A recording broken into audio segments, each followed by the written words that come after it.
She was a seamstress on her way home from work. Ain't gonna let nobody turn me around. I'm gonna keep on walking, keep on talking, marching up the freedom's lane. First 10 seats were reserved for white folks, even if there were no white folks on the bus. That was the law back then. That's crazy. Lady, you need to get on off now. Woman, did you hear what I said? You'd never, ever expected this lady would start a revolution like she did. She was shy and she was quiet and timid, but inside it's like something more. Rosa Parks is my favorite hero. She was brave enough to not get up. She sat there and changed the course of American history. If you was white, you're right. If you was brown, stick around. But as you black, brother, get dirty.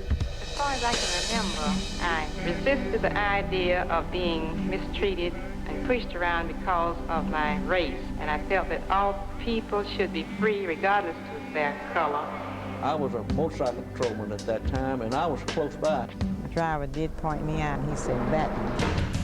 He said, "Lady, you're under arrest." And she said, "You may do that." I think at that point, all of us started to realize that something was about to happen.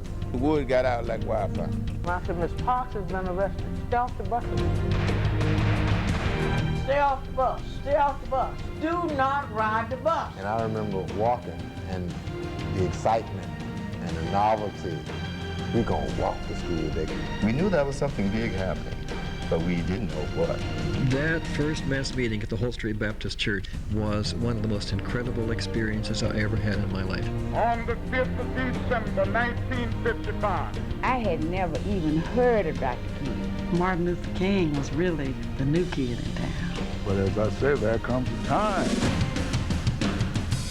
It was Martin Luther back in the 16th century who said, "Here I stand and I can do none other, so help me God." It was Rosa Parks who on the 1st of December said, "Here I sit and I can do none other, so help me God."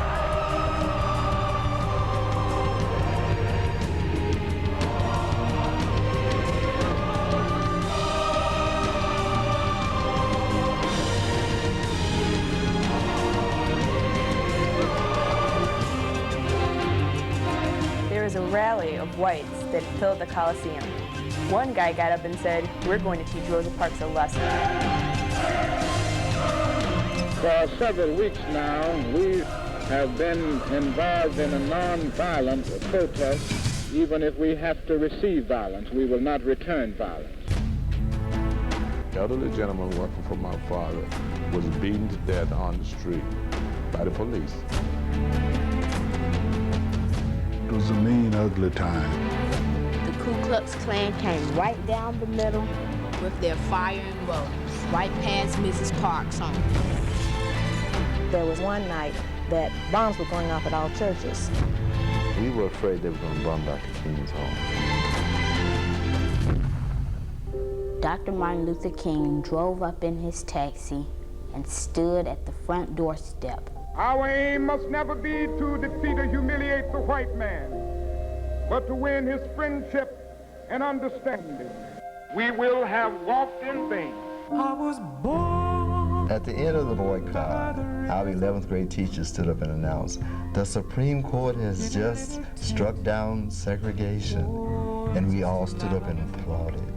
So after 381 days of walking in the rain and the wind and through the storms, the boycott was over. Long time coming, but I know change gonna come. Oh, yes it will. Oh, it's been a long. Aunt Rosie and her friends changed the whole world by sticking together. But I know change gonna come. Oh, yes it will.